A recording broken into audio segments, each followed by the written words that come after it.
Dito lamang ay sinagupa ng ating kababayang si Reggie Suganov ang isang veteranong pambato ng Venezuela na si Rolando Chacon. Isang delikadong boksingero na may impresibong kartadang 30 panalo, 3 talo at may 22 knockouts. Napakataas ng knockout ratio na may 73% sa kanyang talaan. Habang ang ating kababayan ay mayroon pa lamang 14 wins, 1 talo at may 4 na knockouts. Di hamak na mas lamang sa lahat ng aspeto ang dayong kalaban kontra sa ating pambato. Ngunit pinakita ng Pinoy kung papaano makipagsabayan ng isang tubong Boholano sa veteranong boksingero.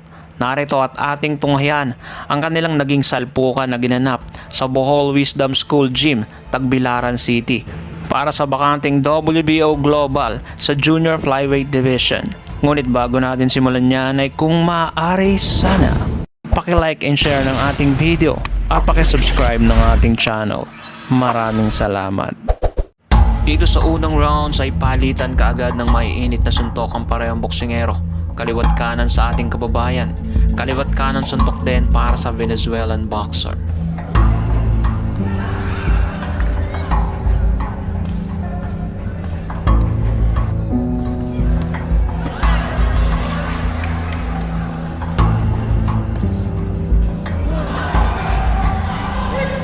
Dito sa ikalawang rounds ay ganoon pa rin ang tema ng bakbakan. Parehas agresibo ang dalawang boksingero at kapwa hindi nagpapadaig sa kanilang mga opensa.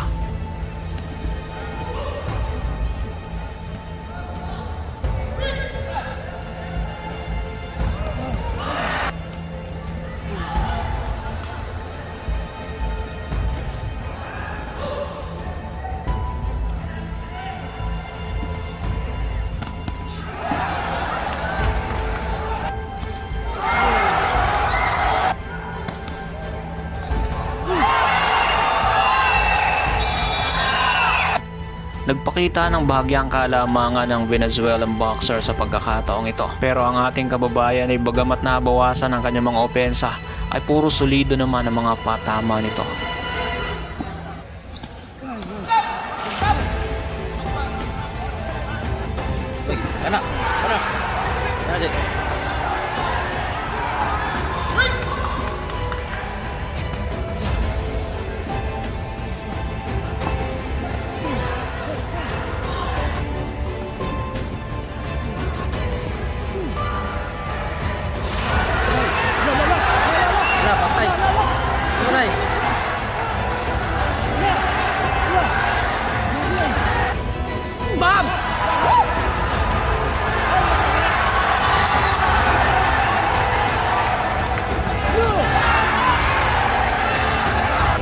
Dito sa round 4 ay tila nagbabaga ang mga kamao ng ating pambato dahil sunod-sunod na mga kombinasyon na pinapakawala ng ating kababayan na sadya naman nagpapahirap sa Venezuelan boxer.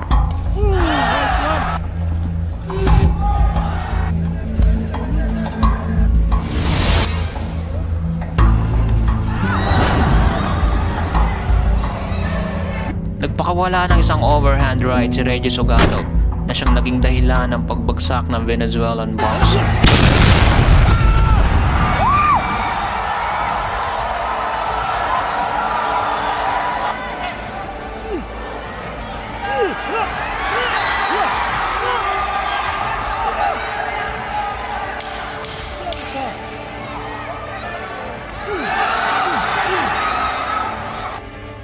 Sa pagkakataong ito ay tuloy-tuloy pa rin ang mabibigat na opensa ng ating pambato at tila nakuha na nito ang kalamangan para sa mga mata ng hurado.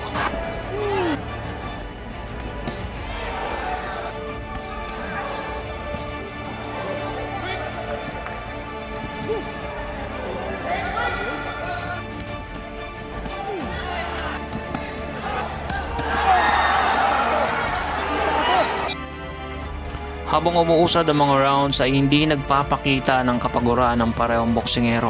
Tuloy-tuloy pa rin sa palitan ng mga suntok na tila ayaw magpatalo ang dalawang boksingerong ito.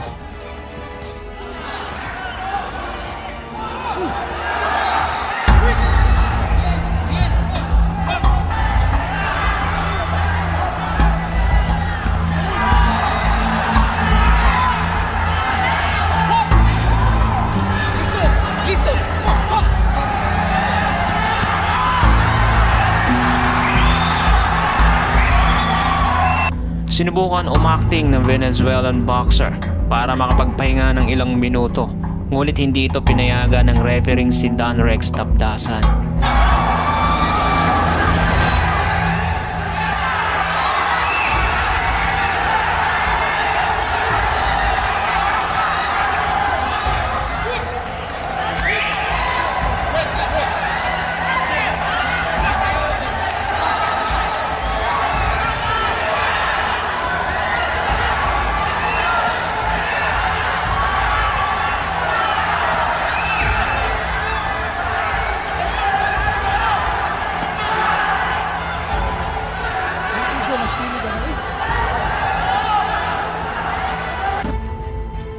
Round 7, tuloy-tuloy pa rin ang mga punishment na binibigay ng ating pambato. At kapansin-pansin sa Venezuelan boxer na tila nabawasan ang kanyang opensa at tila hindi na rin ganun kalakas ang kanyang mga atake.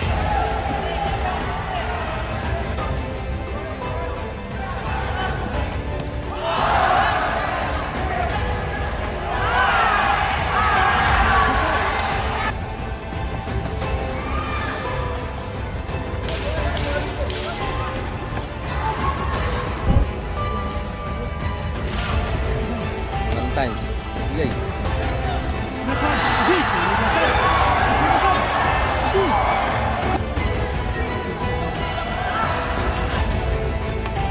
Yay.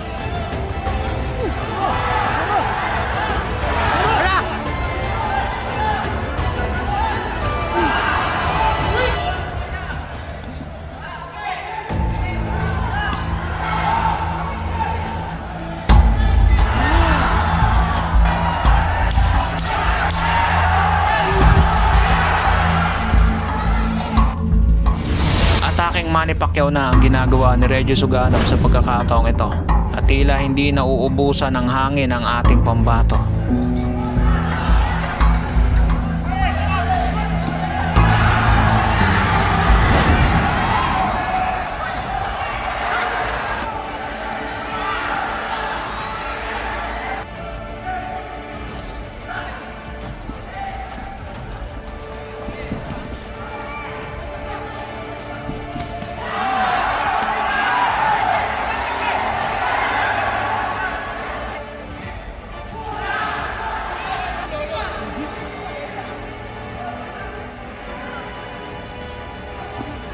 Napatakbo na lamang ang Venezuelan boxer para iligtas ang kanyang sarili.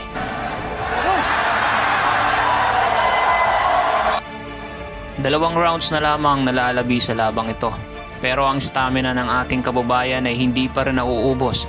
Ganun pa rin ang kanyang atake simula umpisa hanggang ngayon ay tila hindi ito nabawasan.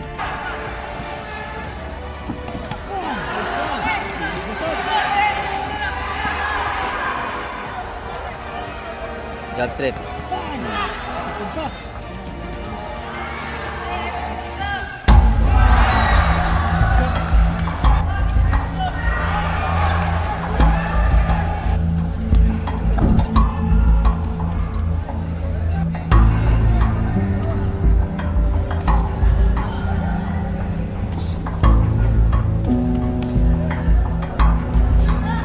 Degan na, Cik.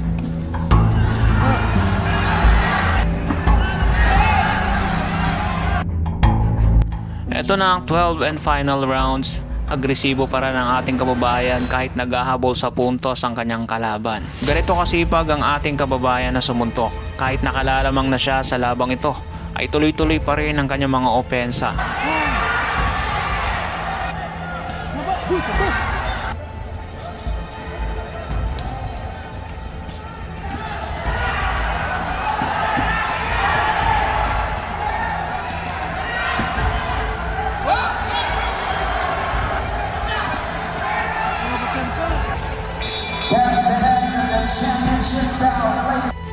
Ang dalawang judges ay umiscore ng 119 to 108 at ang isa naman ay 120 to 107 pabor sa ating pambato. Kaya naman matagumpay niyang nakuha ang WBO Global sa light flyweight division via unanimous decision. In favor of your winner by unanimous decision and the new WBO Global Junior Flyweight Champion,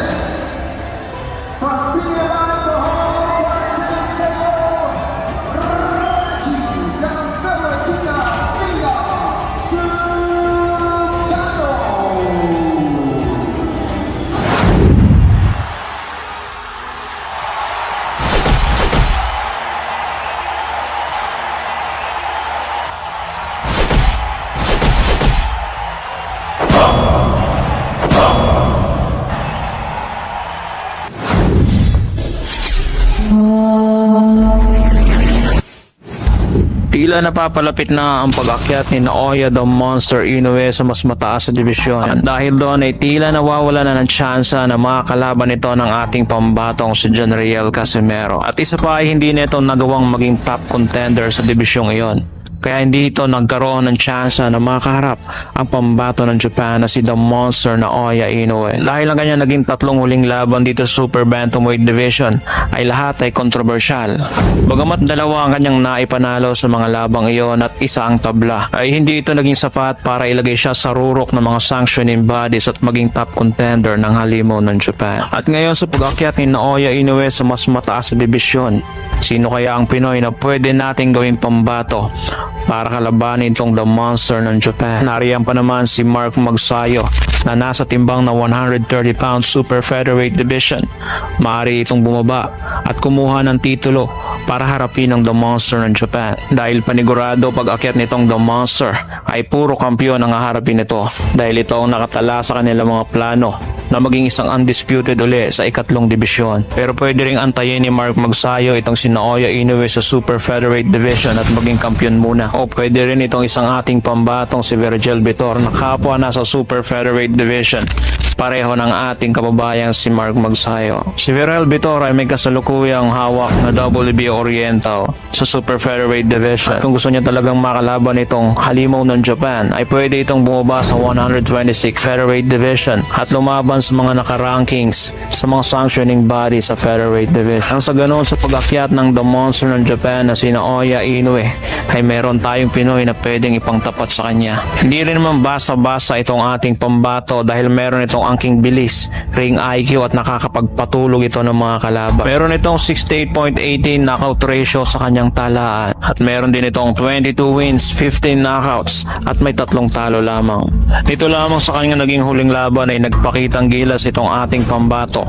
Nang kaharapin ito ang pambato ng South Korea na si Taeseong Kim na may kartada ang 11 wins, 8 KO at may 1 talo lamang. Isang matibay na Koreano dahil ilan na rin ang Pilipinong nabiktima nito. Kaya naman sa kanilang naging laban ay napakaganda ng kanilang pinakitang laban. Dahil sa bukod ng pride ng kanilang bansa ang kanilang daladala sa bakbakang ito, ay merong nakatayang bakanting titulong WBO Oriental title sa Super Featherweight Division.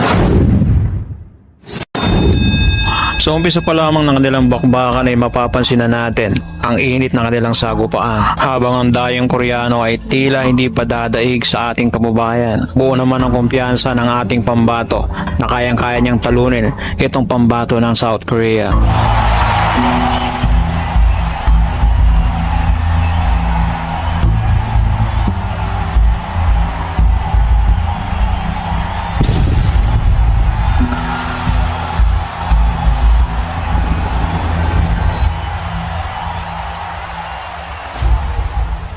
Tila nabigla ang Koreano sa maagang pagpapakawala ng ating kababayan ng isang napakalakas na suntok na siyang naging dahilan ng kanyang maagang pagbagsak sa labang ito.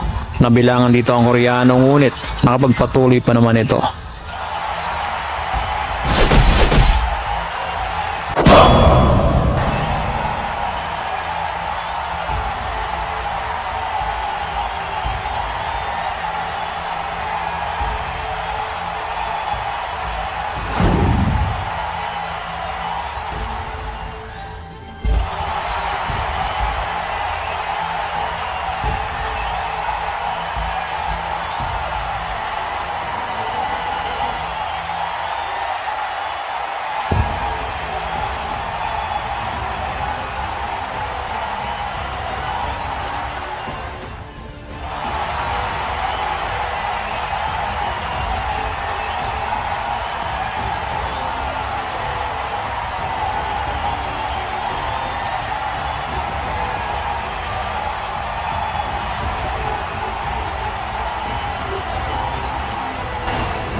Sa pagkakataong ito ay nakabawi ang Koreano at nabilangan din ang ating pambato.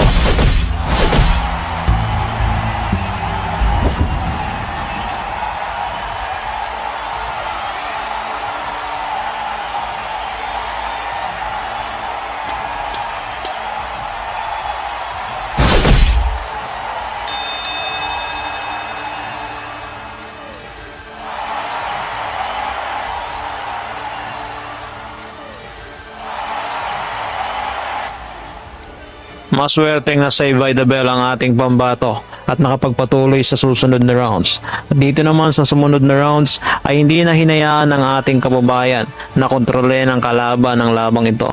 Naging maingat na ito sa kanyang mga galaw at lalong mas tumulis ang kanyang mga suntok.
Napakatindi ng mga palitan ng suntok ang pinamalas ng parehong boksingero sa nakalipas na rounds. Ngunit sa pagpasok ng rounds na ito ay tila mas matindi pa ang magaganap.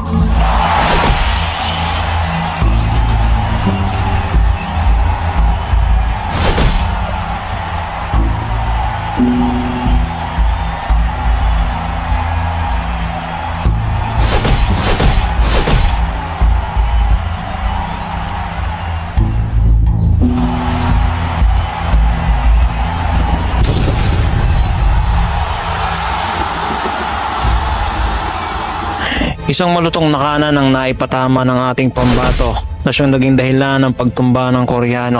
Dahil dyan hindi na muli itong nakabangon pa at dito ay tinigil na ang laban. Matugumpay na nakuha ng ating kababayan ang WBO Oriental sa Super Featherweight Division.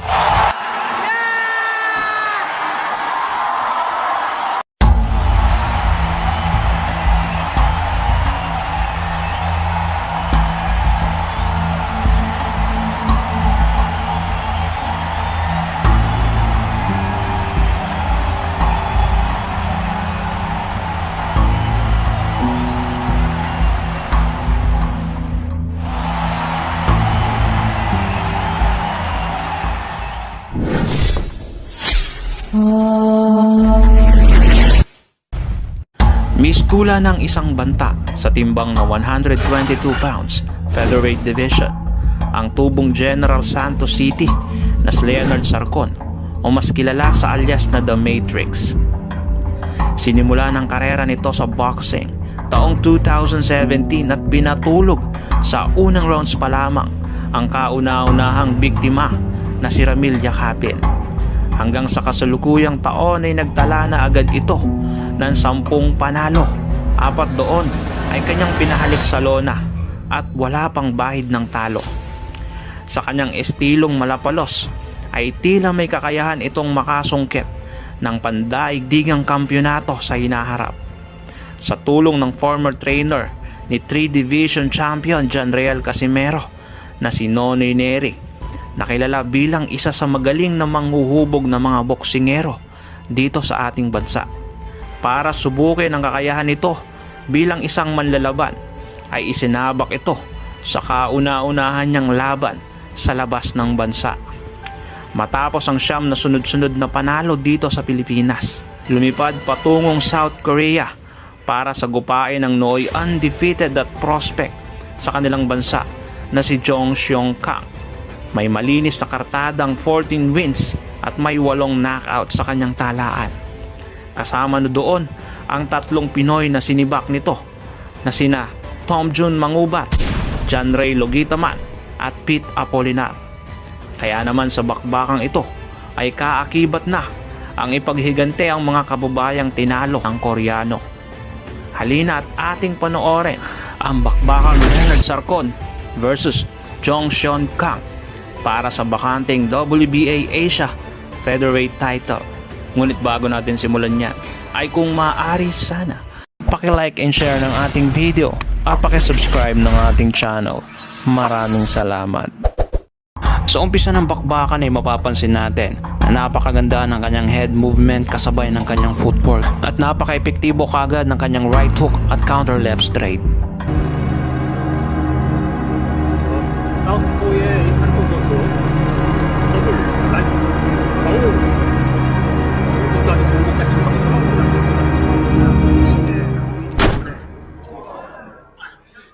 다 들어옵니다. 또 전승인 된 이유가 다 있겠죠. 예, 복싱 강국 아닙니까? 맞습니다. 복싱 강국에서 좀 전승이라는 건 부담스럽다. 전체 움직임도 참 좋네요.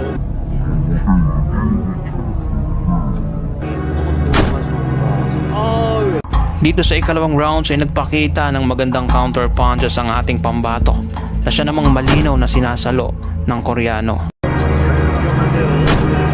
다시 안면 허용하고 있습니다.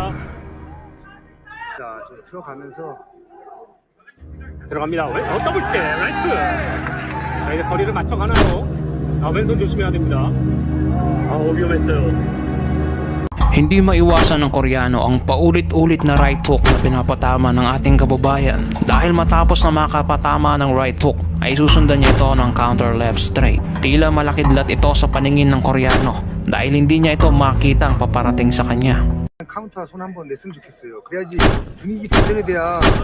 그런데 지금 거의 계속 주고. 뒤로 좀 빠졌으면 좋겠네요. 지금 거리 다 맞춰주고 있다. 여유를 부리고 있는 이나는 사르코. 방금 강민선 선수가 2라운드 때 많은 펀치를 허용했습니다.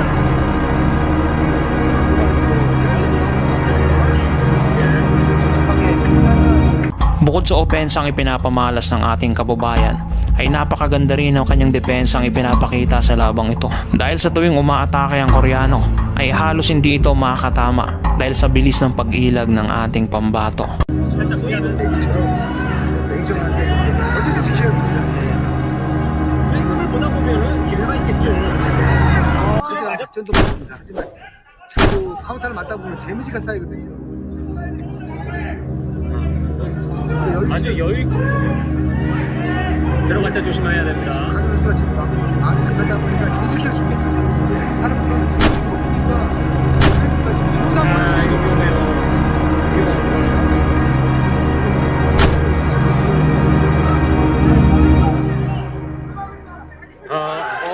맞고 들어가는 강경선 선수입니다.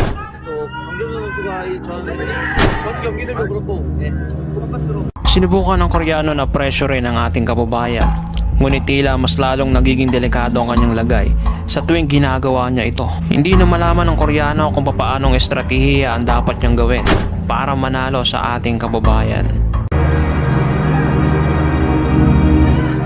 가야 되는 게 맞는 것 같습니다. 지금 자세 낮게, 자세 낮게.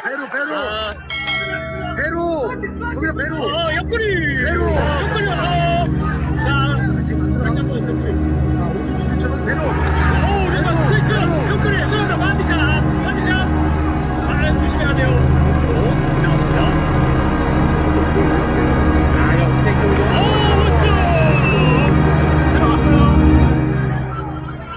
이게 와 주먹은 배 레프트.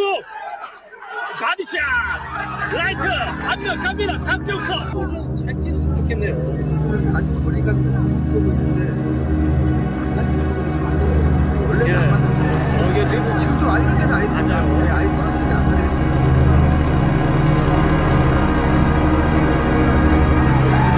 나갑니다. 다시 한번 라이트 중점. 자, 옆구리 한번 들어가야죠. 하다 보니까 사르콘 선수가 다 예상을 하고 있습니다. 좀 흔들어줘야 돼요. 흔들어줘야 돼요. 상체 좀 흔들어줘야 됩니다. 왼손을 허용하고 있는 강종선. 상체 움직임이 없어요. 갑니다. 앞면을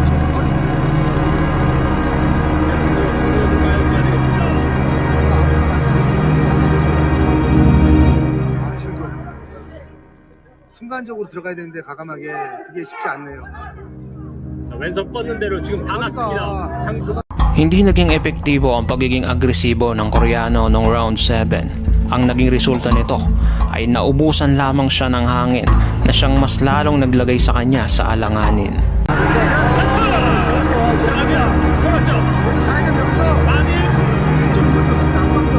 지금 좋습니다. 상대 선수가 체력이 확 떨어지거든요. 잘 뺐어요. 아, 그러나 여기 뻗어. 이렇게 걸어서라도 들어갔으면 좋겠습니다. 위험해요. 레프트 허용합니다. 라이트까지 계속 얻어맞고 있는 강종선.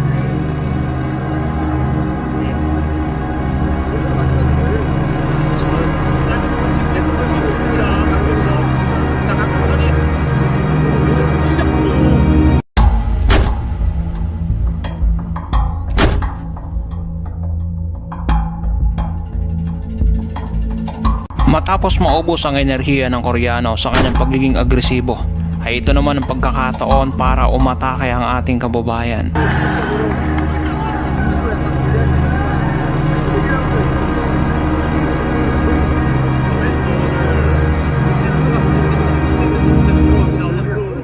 다시 세 번째 허용하고 있는 강종선. 자신 있게 들어가요. 데미지가 접근에 들어가고 있는 강종선 선수입니다. 다시 원투 엄면 허용하고 있는 강동건.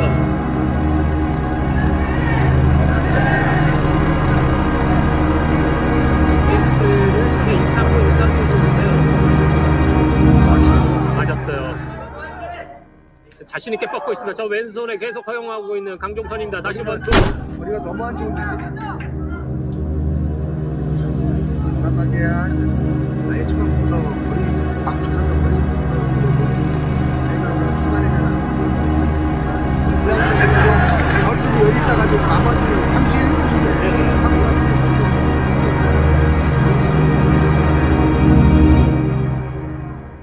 살아나고 있어요. 또 사르프 선수가. 이 카운트 한번 노려봤어요. 상대가 잘 피합니다. 잘 잘 피했어. 뭔가 할만하니까. Dito sa panghuling rounds ay dugoang humahabol ang Koreano sa ating kababayan para maka-score ng knockdown. Ngunit sadyang madulas ang ating pambato at nabigo ang Koreano na mahuli ang ating kababayan. 양손은 또 갑니다. 클린치. 주도권을 갖고 있어요. 계속 밀어붙이고 있잖아요. 그러니까요. 그래서 지금 등의 주도권을 계속 갖고 있는데 우선 1라운드부터 10라운드, 지금 10라운드까지 계속 일단 어그레시브는 터치가 잘 안 맞아요. 또 왼손 터치.